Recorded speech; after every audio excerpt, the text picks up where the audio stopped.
Welcome back to Hoops HD, everybody. It is, what day is it? Thursday, March 3rd, around midnight Eastern, actually. And it is time for another Championship Week video notebook. Day Games number aren't over yet. four, day number four, or day number D according to Stalika, or day Games aren't number. over yet. All right, then just The leave, games Briggs, aren't and we'll. over in it.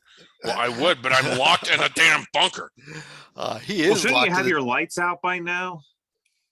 No, the We, games aren't over yet. we They got they lights they on the cut. deck. They're going to cut off right after the end of this San Diego Pepperdine game. I'm your host, Chad Sherwood. We got David Griggs up here and Rocco Miller for joining us from Bracketeer.org.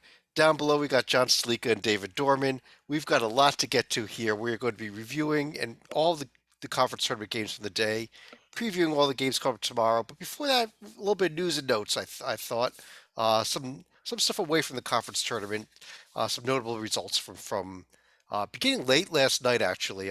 Rocco, Wyoming suffers a loss to UNLV.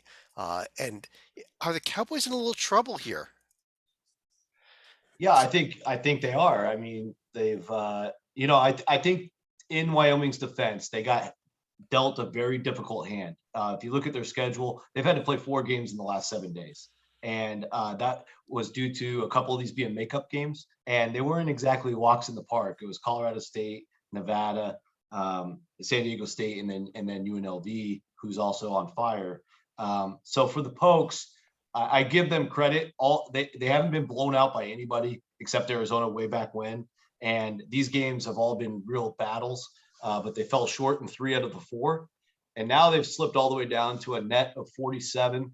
They're a team that they only have 2 wins against the field, and they're both in Laramie, and they've got a lot of pressure on them to win that Fresno State finale in Laramie to at least secure the 4 seed. I think they could actually get the 3 seed if they win that, but either way, they are right down there getting close to Dayton territory. So it'd be important to make sure Wyoming gets that win Saturday.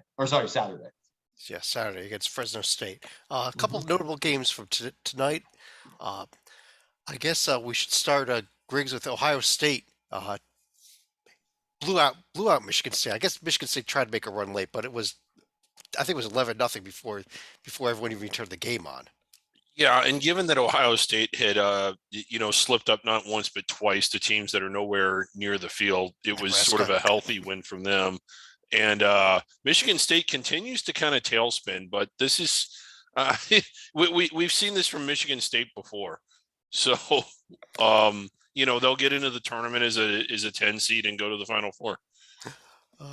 Dorman, we saw a couple teams get real tough, surprising tests. Illinois got a tough test from Penn State, pulled it out. Arizona got a test from Stanford and pulled it out.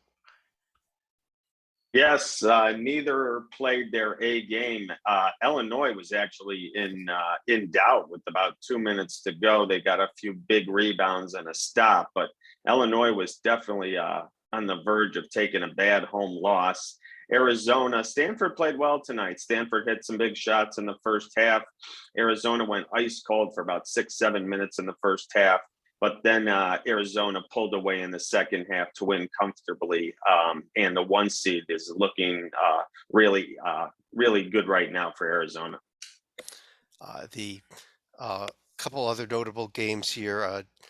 Stalika, Iowa picks up a win at Michigan, and Kansas beats TCU. I do have Michigan's profile on the screen here right now. Michigan, how bad does that loss hurt? Well, this one they're going to end up getting the road split with both with Iowa right here. Now with Ohio State coming up in the finale, that's going to be their last chance to get a really significant win before going back to the Big Ten tournament and ultimately end up getting Juwan Howard back right here. This is a team that's actually dangerously close to going 16-14, which would be, I think, the bare minimum just to be under consideration right here. Their strength of schedule is going to help them right here. It's not just the Iowa win, it's also the Purdue wins, the win at Indiana and San Diego State. There's reason to hope, but there's also going to be a lot of reason for concern for the Wolverines. Yeah, I think there is. They really really could use that Ohio State win if they want to feel like that they're in the tournament, and that's not an easy place to win unless you're Nebraska. Right, unless you're Nebraska. Kansas got a heck of a test at home from TCU. Yeah, And TCU really playing well these last week or two. I know they didn't win at Impressive. Kansas, but they were at Kansas, and they were really in that game for a lot of that game, really all the way to the end. and Rocco just as about to go final or just did go final. Oregon, very bad loss at your Washington Huskies. That might be the end of their season here for an at-large bid, honestly. Yeah, I mean it's a road loss, and the Huskies are quad 2B, but yeah, I mean Oregon's just had so many head scratching losses. They've piled up quite a few now. That's another one to the list. They'll go to Pullman this weekend, and then the way the Pac-12 tournament shakes out, I don't know that they'll get a good opponent until the semifinals, which would be Friday.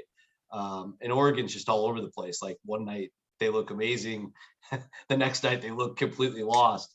And yeah, I mean it's an impossible team to select, I think, after tonight where it stands. But who knows if they make a run to the finals or something? You can't fully cross them off the board yet. Oh yeah, I agree with that. Also, a few under the radar notes. Congrats to Montana State, captures the Big Sky regular season title. And how about Iona going to Manhattan and losing a game, Griggs? Yeah, I think we can all agree that they need the auto bid now. That Manhattan Iona game, it rarely disappoints, and it didn't tonight. It's one of the best 5 or 6 under the radar rivalries. It's phenomenal. I hope they play again. And speaking about you, Mr. Griggs, you are in our puppet bunker, correct?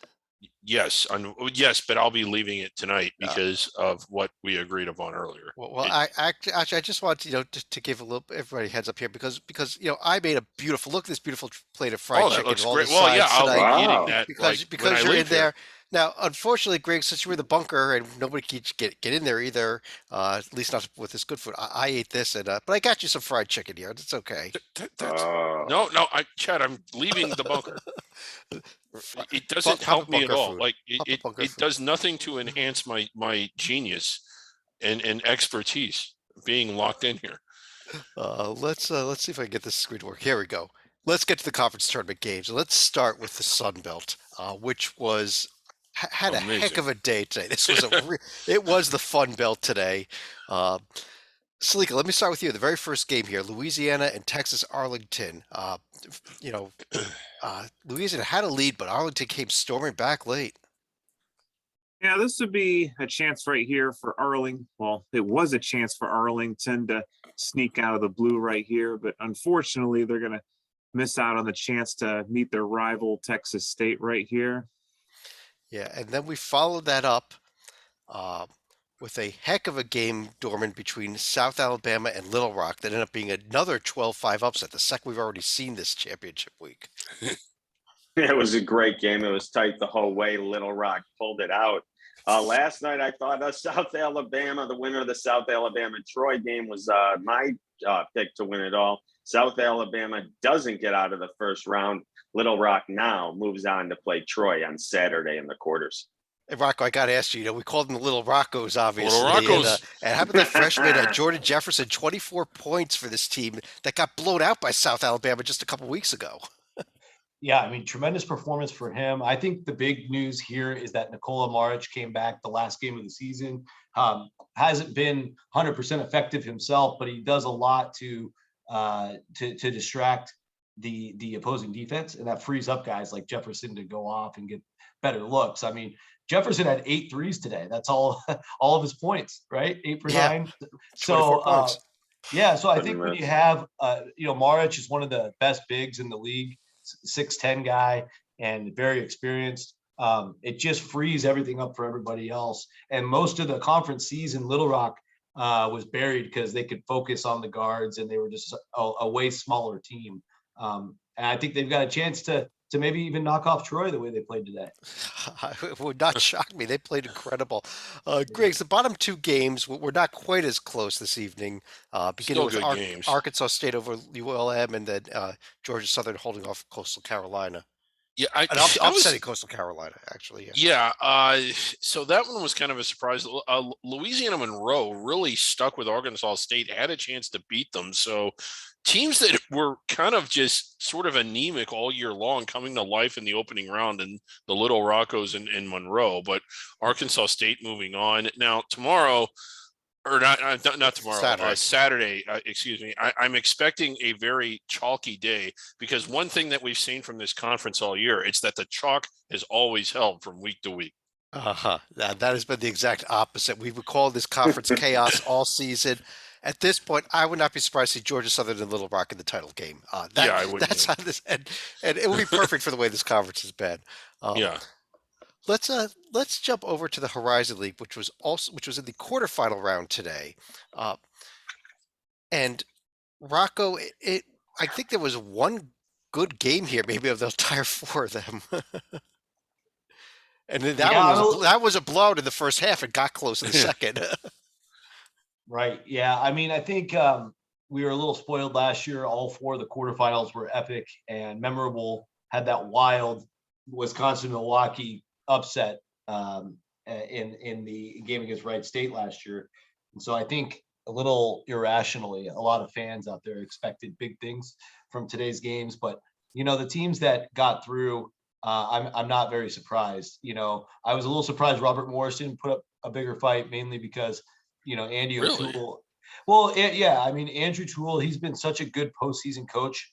Obviously, this is a step up from the NEC, but they looked really good against Youngstown. I thought Cleveland State was also stumbling down the end, but anyway, they took care of their business. I also thought we've been on this Purdue Fort Wayne train. They got it done, did just enough to get by UIC.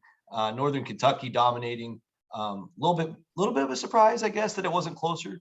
But yeah, I mean, overall, I think we've got a really solid semifinal on both sides. Yeah, well, and part of that is the structure, Rocco. Last year we didn't have crowds like we did this year, and true. I just think that these, first of all, they were the better teams, and secondly, they were at home. So it isn't surprised that the chalk holds. That's why they sort of set it up this way. The game that also really was interesting was the Wright State Oakland game. Oakland was up, had about 10, 12 point lead, first half lead. They looked like they were going to run Wright State right out of their own building. And Wright State was asleep in the first half, but I woke up at halftime. This game was kind of a microcosm of Oakland's season. It was a great first half and an awful second half. Yeah, I was going to say, Chad, like Oakland for the longest time looked like the cream of the crop, not only in the Horizon, but one of the best mid-major under the radar teams out there. Oh yeah. And the way they fell apart late, I think, is a testament to their depth. They rely so heavily on Moore, Townsend, and Kane. And you look at even tonight, they basically only had one bench player play. And that just catches up with you over, college basketball out of every college sport in NCAA has the longest season, 5 months long. And this is the kind of stuff that will happen to you if you don't have depth. Dorman, it was quarterfinal day in the ASUN today. And at the end of the day, we did see chalk holding. I don't know that it was exactly any blowouts across the board, especially that incredible Liberty Lipscomb game we saw. Yeah, Lipscomb hung tough. Actually had a lead at some point in the second half, but Liberty toughed it out down the stretch, got a few really big stops, and the Fighting Flames will move on. With the chalk holding, we got a great semifinal Saturday. Jax and Jax State will fight, and Bellarmine versus Liberty. This is setting up to be an incredible Saturday. Really excited for these two semis. So the chalk holds today, but sets up an incredible Saturday. Yeah, and then the big crosstown rivalry between Jax State and Jax. Yeah, Jacksonville, Jax State, big in-state, right? Big crosstown. Yeah. But you got to remember here, Bellarmine is ineligible. They are still a transitional team. If they win this event, Jacksonville State, as the top team in the conference, gets the automatic bid. So if we end up with Bellarmine Jacksonville State game, it will be a meaningless game basically in terms Yeah, of the auto I mean, bid. it's for a conference championship, but as far as the tournament goes, it doesn't mean anything. Should we They end may up with not like a be eligible, but can we at least agree that they're the best team in the city of Louisville right now? I think Louisville fans would agree with you. That was on Louisville Twitter, praising Bellarmine for being the best team in the city. that There was that a great atmosphere at Freedom Hall this evening. That was Yeah. Florida Gulf Coast was in that game. The final score is a little deceiving. It was tight till about 3 minutes to go, but Freedom Hall was a rocking, and Yeah. that was a fun game to watch. Yeah, I was also impressed with Central Arkansas. They hung with Jackson. They came back with Jacksonville. That I was pretty impressed with them. Yeah. What they did in this tournament, even after their great win over Stetson. Kennesaw was in that Jacksonville State game. I think all four of these games were close with about 5 minutes left. For a while anyway. They were certainly competitive. Congrats to the Dolphins. It's been a while since they've been to the semis. Yeah, and Salika, over in the Patriot League, we also had quarterfinals today, but for a very late run by American to close to try to get back in the game against Navy, we pretty much had 4 snoozers. Yeah, 4 snoozers right here, but it's going to lead to, I guess, some more campus sites coming up on Sunday right here. No real surprise that Colgate was able to win comfortably, and even BU holding on in the roof against the Greyhounds of Loyola. Yeah, it sets up Lehigh at Colgate, BU and Navy. I think we're on a collision course for this Colgate Navy championship game, though. That's going to be a good one. I like this Navy team. I would be excited to see Colgate and Navy in the championship. That would be a fun game. Yeah, but I mean, there really was that much to talk about because of how lousy these games were. Why don't we just go over to the Missouri Valley Conference, where it was opening round today, and we had a real fun game in the first one between Illinois State with their interim head coach and Indiana State. Brian Jones, their interim head coach. Yeah, good effort there for Brian Jones and his team to not only beat Indiana State tonight, but they also blew them out in the finale, which is always a weird situation when you know you're going to play a team twice in a row, which they knew before the finale that they would play Indiana State again. They were both locked into 8-9. A great game by a couple of their experienced guys. Josiah Strong's had a great career. He had 13 tonight, and Antonio Reeves had 15. And, they got it done defensively. They held the Sycamores to 23% three-point shooting. They got them to shoot a ton of threes. They just went 7 for 30 from deep. And it's a game where Illinois State was down at halftime and really had to piece it together, possession by possession down the stretch, and closed out an ugly, low-scoring win. What do you think about their chances tomorrow against top seed Northern Iowa? I can't really see it. I think Northern Iowa is on a mission and they're on fire. Now, again, you could look at the game on February 15th when Illinois State only lost by 2. That was in Redbird Arena. So I just think Northern Iowa, especially with what they've been through this year and the end of last year, I think it's a day where they win by double digits. Dorman, the other game, Valpo blew out Evansville, but let's take a look at these other 3 games tomorrow also. Loyola, Chicago, Bradley, Missouri State, Valpo, Drake, Southern Illinois. You seeing any upsets, at least in terms of seeds in those 3? It wouldn't surprise me to see Loyola come out a little scared, a little nervous. There's a lot of pressure on this Rambler team. They've been to the tournament quite a few years in a row, and almost a week ago, 2 weeks ago, they were basically in the tournament. The last 2 weeks have gone bad for them, and all of a sudden they find themselves really right on the cut line. They have to win this Bradley game and probably beat Northern Iowa just to get back on the right side of the bubble. So there's a lot of pressure on Loyola tomorrow. Look for Bradley to come out, try and get a jump on them, see if they can get a lead. Rocco, is Loyola Chicago in, on, or out of the outside the bubble? I think today they're just barely outside, but I think you can still make the argument they could be in. They're in a precarious situation, but I do think, as David mentioned, a loss to Bradley probably definitely puts them out. I think they got to get a win or 2 this weekend, see where they land, and of course, if they lose the second game, it's got to be Northern Iowa. Another note, just on the upsets, watch out for Southern Illinois because Drake put out a press release 2 days ago that DJ Wilkins is out for the year.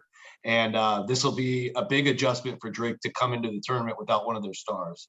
And the Salukis play awesome defense too. And I think, Brian Mullins is one of the great, young coaches out there. It could be a good weekend for him. Which means, because the only one we didn't discuss, Valpo is going to be the team that pulls off the big upset tomorrow and knocks off Missouri State. Right. Who picked Missouri State to win this? Was it? I did. You did? Okay. I actually like that book. I couldn't remember if it was you or Dorman, but I think Missouri State will win this. Yeah. Injury aside, I think I'll still stick with my pick for Drake right here. And as odd as it sounds, I'll take a member of the Greg McDermott coaching tree and Darren DeVries. And I'm going to stick with the fact that I don't bet against Bradley in the Missouri Valley Conference tournament ever. So go Braves. Yeah. OVC, Stalika, we had I guess it'll be the second round of the quarterfinal round today, which were again a pair of snoozers. I think the second time we went with snoozers, but SEMO pounded Tennessee State, Moorhead pounded Tennessee Tech. Oh, hot ticket at the OVC. Exactly what we predicted. But what about tomorrow night when we actually get, especially that late game between Belmont and Moorhead, which could be a real good one? I'll give Tennessee Tech a little bit of credit for at least trying to keep this game close for a half. But if I'm looking at tomorrow night's games, I think the nightcap is going to be the game to watch with Janai Broom and Moorhead State taking on Nick Baczynski and Belmont right here. Should be a great battle between those two. And we'll also see how SEMO State does in the opener here. Will they be able to pull off the upset against a Murray State team that isn't going to have near the sense of urgency as these other three teams do? Yeah, Griggs, I know you want to pick SEMO here because you think Murray may just kind of sleepwalk into this game. Yeah, and SEMO is pretty hot. It took them a while to get there, but they're there. And Coach Korn, he's just done an unbelievable job. And I know that this is sort of looking ahead. If they don't get gutted by the transfer portal, this SEMO team is going to be for real next year, and they may be for real right now. Of course, it's they need to win the conference tournament, and they'll probably end up on the 15 or 16 line if they do. But this team is really playing well. They almost beat Murray earlier just less than a week ago. Yeah, Saturday night, SEMO. Yeah. From everything that happened, SEMO is really disappointed. They feel like they gave that game away. They thought they had that to win, and they let it go. Look for SEMO to come out confident and strong. Like Rocco mentioned, Murray State might be a little blah, knowing they're probably they're probably safe. SEMO has some fire. Look for SEMO to give this Murray State racer a big-time game tomorrow night. Yeah. Rocco, how about that Belmont Moorhead State game? Do you see Moorhead pulling off the upset there? I could see it. I mean, over the last 2 seasons, Moorhead gives Belmont hell every time. And of course, we know what happened in the championship last year.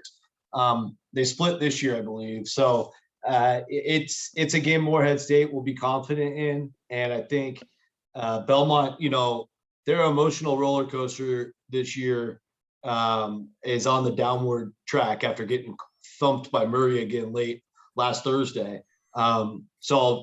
Yeah, and they've had a bye to think about this game. So it will be interesting. I think it's almost a coin flip, quite honestly. Yeah, I said it a couple of weeks ago. Moorhead actually won the aggregate, so I wouldn't necessarily call an upset if they pull the best of 3 here. All right, we're not doing aggregates. Hold on a second. Aggregates. Okay. West Coast Conference. You got to get soccer. Loyola Marymount, that score was at 20 points, but this was a close game until about midway through the second half, and then Pacific just decided to stop playing in the first game tonight. But Dorman, first of all, Loyola Marymount now moves on to play BYU tomorrow in the first of the second round games in this monstrosity of a tournament. Could BYU, who's been struggling lately, although did just beat Loyola Marymount heading into this tournament, could BYU lose this game? Yes. I like Loyola Marymount to actually pull the upset. The way BYU's playing, there's just the defensive intensity has gone away. Their shot selection hasn't been great. Coach Poe, BYU just doesn't seem to be clicking. I think Loyola Marymount, it was good for them to come out tonight, get the win, get their legs under them, get accustomed to the gym. I look for them to give BYU all they can handle tomorrow night. Yeah, Rocco, do you agree with that? I mean, this Loyola Marymount team heading into the season, we thought they'd be a good team. Right. I mean, they still have LaPepe and Eli Scott and some good pieces. They obviously don't have depth. And this is actually the third matchup in 3 weeks between these two. So the first one at LMU went to OT. It was a crazy game that BYU had to pull out and then thumped in Provo by 20. But yeah, it'll be fascinating. Obviously, BYU knows what's at stake. I think the best thing that BYU can have is to get everybody rallied from Provo to Las Vegas for this game. They may not want to get there till Saturday, but they need some people in that empty arena tomorrow to push them over the top, because obviously it's do or die time for the Cougars in a game like this. Greg, you want to tell us about how the San Diego Pepperdine game ended tonight? Because it was a thrilling ending for everybody that's watching this tomorrow morning. Right. Yeah. I mean, it was pretty wild. I don't know if we have time to get to it. What a finish. That San Diego's up 36-32 at halftime as we record this. We are recording a little bit early, so we hit tomorrow night's show. We'll spend a little bit of time about that. The winner of that game will play Portland. Not as important of a game in terms of postseason or NCAA tournament implications at the bottom half of that bracket at this point. That was it for today's games. A few other conferences that will be playing tomorrow, though. We are back to the Big South again. It is quarterfinal day in Charlotte, North Carolina. They took today off while the women were playing. Rocco, beginning with a fascinating game at noon between Longwood and the team that beat them during the regular season, North Carolina A&T. Yeah, I mean, could be pretty interesting because even in Longwood's success this year, most of their wins are pretty tight. It's not like they're one of those teams that goes out and wins by 15, 20 points every time. They tend to make it pretty interesting. This A&T team withstood a late rally by Radford and got it done in OT, basically dominated the OT. And now they got nothing to lose. It's likely their only Big South tournament as they move on to the CAA. So unless they come back in a few years. Yeah, I mean, Greensboro to Charlotte's not very far. They actually are probably a little closer to the venue than Longwood is. So yeah, I mean, it's an early game too, so it's hard to sometimes get your legs going. And A&T is the team that's got a game under their belt. Longwood coming in a little cold. I can see it. I mean, I don't want to pick it, but I think it could be interesting. Salika, what about these other three games? Do you see any upsets in terms of the seedings? Upstate versus Charleston Southern, Winthrop High Point, Gardner Webb, Campbell. I would say if there's any chance, it's probably going to be Campbell right here. I don't see it coming from High Point. I don't think Lightning's going to strike twice for Charleston Southern either. No. I like the Fighting Campbells too. I think Gardner Webb goes down tomorrow night. Especially because Griggs picked Campbell to lose on opening day. I think Campbell's going to win a couple more games in this event. Yeah, because I picked them. And I think Longwood wins. I think it's a Longwood-Winthrop final, which means they're both going down tomorrow. One other conference kicking off tomorrow. The first time we've seen this bracket so far. It is time to start this SOCON. It is opening round day with East Tennessee State versus Citadel, Mercer versus Western Carolina. First question, Griggs, do you see an upset in terms of seeds in either of these two games tomorrow? Potentially. I mean, either one of them could do it. I kind of like the Citadel over East Tennessee State. It's kind of funny. If you want to call that an upset. East Tennessee State entered the season as one of the favorites of this conference, had a really poor year. Western Carolina beat Chattanooga during the regular season. So I think there's something there too. I'm going to say outside of the conference, East Tennessee State's best win probably was at home against Moorhead. Yeah, it potentially was. I thought they beat Murray State.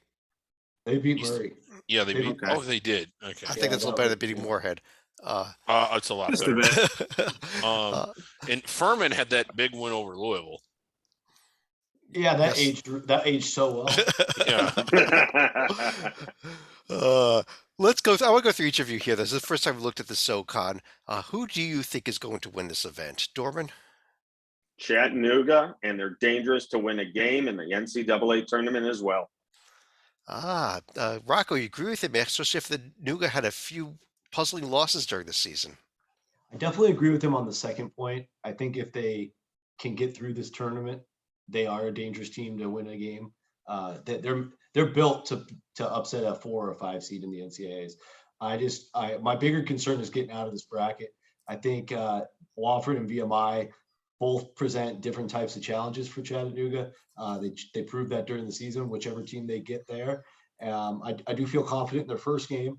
And then in the final, if it's Furman, Furman is so streaky. I mean, they could either eke out another win against them, which they did in the regular season, or I could see them even losing by double digits to Furman if they're hot. So, yeah, I mean, it's definitely not a shoe-in. I think most of us want it to be because they do have the best chance to win an NCAA game. But I mean, this is a league I have a lot of respect for and a lot of depth, and it's hard to just pencil them in. For me. I mean, I don't know that East Tennessee State is exactly a team you roll over if you're Chattanooga either. Right. And Rocco, we did kind of say that in the Summit League last year. We thought that South Dakota State had to win that event because if anybody else did, they had no shot at going anywhere in the NCAA tournament. Yeah, Remember that. Yeah. So We're so you smart. never know. We're so smart about this. Stalika, No, who do you think wins it? Furman could win a game in the tournament, in all fairness. Stalika? It's got to be a shame for Wes Miller that he left Greensboro for Cincinnati. Sometimes the grass is not always greener right here. I could see Furman easily coming out of their half of the bracket right here, and depending on what kind of carnage potentially happens at the top half, I think this might finally be Furman's year to take the crown. Griggs, how about you? I'm going to stick with Nuga, and because I think that they walk into the semis. And while what Rocco said about the two different types of challenges, I think that they get to the championship game rather easily. I want to see Nuga win here. They're my pick, but I'm not very confident on the pick. I'll put it that way. Yeah. That completes all the games that were played today. Let's and the games that are coming up tomorrow in terms of conference tournaments. Let's jump over to our survival board. Where's that at? All right, this is our NCAA tournament survival board, and yes, it is. There it is. This is something we do for the selection committee. Yes. We have teams categorized in different ways for them. Yeah, Griggs, we've correct? got, again, who's a lock, which means that's who the committee should take. Who's under consideration, that's who they should debate. And then like who needs the auto bid to get in, and then who's already been eliminated. So, I mean, 4 different categories. A lot of people wonder, like, how does the committee go about selecting the teams? How do they know who to select? This board is there to help them. Right. So if the committee comes to this board and they say, for example, should we take Yeah, Alabama? They're locked. Okay, Yeah. because they're locked. If they say, should we take Missouri? No, you shouldn't even look at Missouri. Like, you know. If they come and say Texas A&M won at Alabama, maybe we should consider them. Yeah, they should consider them. Maybe they'll take them. Maybe they won't. So that's and we're. So are they considering South Carolina only because a certain coach might get angry at him? Yeah, he might get very. They're he coming might out get a little angry. bit. Yeah, and I guess that's it. What the? Yeah. Let's go over here. This is where we were heading into the day at 316 teams remaining. As a result of today's games, which also a few teams from both the Mid-American and the SWAC that did not get it. It looks like we did. Yeah. I thought I hope we did. Carver Bible had been showing up in here. I crossed our fingers. Maybe they're not on the other screen now. Maybe they're already in the field at this point. As a result of today's games, though, this is where we are.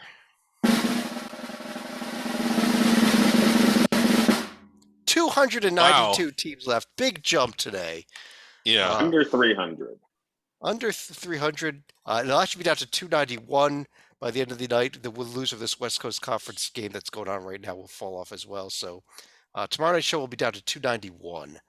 On that note, what else do we have to do here? I don't think. Oh yeah, the rivalry creator. Rivalry creator. Let's go to that. All right, this is our Hoops HD rivalry creator. Yes. Again, anybody has 2 teams that they think are a rival and should have a named rivalry game, let us know. We've got a computer program here that automatically figures it out for us. Okay. For example, if you said, what about Southern University against Idaho? Well, does it work? Yeah, say you had like the St. Francis, Brooklyn, and LIU, or Well, I was supposed to say Southern versus Idaho, though. Southern versus Idaho. Okay, so this is not a rivalry. Oh my God! If this was a rivalry, this would be the Soho Challenge. Yeah. And now a little known fact about the Soho Challenge: these teams are 8 miles apart, and they're at the NCAA tournament. So in the that's words of the Soho. Who, that's from Soho down to Brighton, The Soho, correct? yeah. Yeah. That is the Soho challenge. But I guess you know what? There could be others involving a team like Idaho. You know, I mean, Idaho has been on hard times lately. They've really not been that good. But you know, what if they were to They've got play? What if they were to play Grace? What if they were to play St. Joe's? okay. Let's ask the Saint- computer what Idaho and St. Joe's would be. Okay. The The Hojo Hojo challenge. Okay. And that's a good trophy. Yeah, that's a good one. And Idaho, like, Well, you know, let's give St. Joe's a more local team. But what if they were playing Monmouth? That's not that far away, right? yeah. No, that's not that far The away. Mojo Challenge. Whoa. I don't even know what to say anymore. It would I have been don't tough to either. do the Hojo challenge considering those hotels have been retired for a little while now. Let's just go to final thoughts. Dorman, you want to start us off on final thoughts? No more rivalry creator, really. Sure will. Just in the either last night or tonight, these teams all lost. Most of them, besides Oregon, weren't bad losses, but just when they had a chance to really secure themselves and make sure going into the weekend they were on the right side of the bubble, they all decided to dump out. Xavier, Indiana, Notre Dame, Wyoming, Oregon, Michigan. The bottom of the bubble is wide open. There's teams that are moving up. We will see in conference tournaments either this weekend or early next week. Teams that get hot have got chances, and there are spots available because these teams that were looking to secure themselves all decided to kill themselves. So spots are available. Let's see who gets hot. I agree. Stalika. Well, it's going to start getting a little serious tomorrow night with our first set of semifinals in the Ohio Valley. So this is going to be the first chance of a potential bid thief right here. Can Southeast Missouri State start to make somebody's life miserable on the bubble? We'll see. Yep, I think they need to, considering how weak the bubble is becoming. The tournament needs a bid stealer.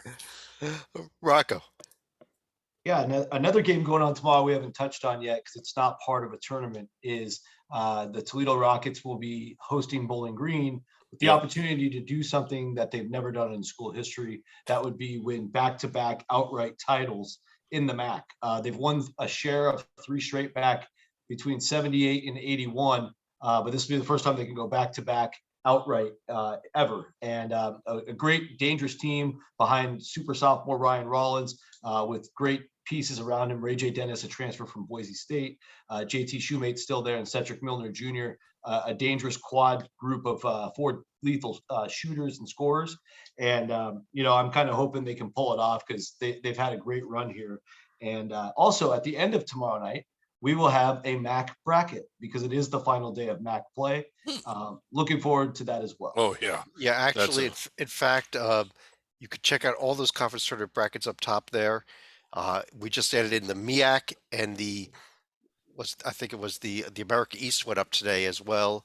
And coming Saturday, we're going to have almost every other bracket up there. They will all be released. Also, check out the Survivor board up there. But Griggs, you want to finish out the show?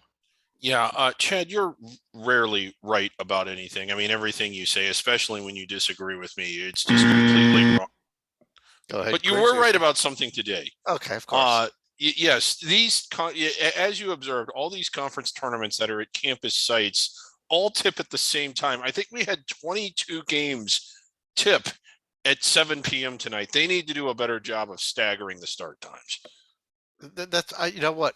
When you have 4 quarterfinals on campus sites, let's go 6, 6:30, 7, 7:30. Yeah. Why not? Why have them all at the same exact time? It doesn't really make sense. Right. And it's not good for viewers. You're going to get more viewers if you do that. Yeah, I'm not saying you need to be 2, 4, 6, and 8, but let's get a little bit of a stagger. A 20, 30-minute stagger. On that note, though, I want to thank everyone for joining us. We'll be back again tomorrow night after all the games are over at some ungodly hour with another video notebook. But on behalf of David Griggs and John Stalika, David Dorman, Rocco Miller from Bracketeer.org, I'm Chad Sherwood. Thanks for joining us. Talk to you again tomorrow night.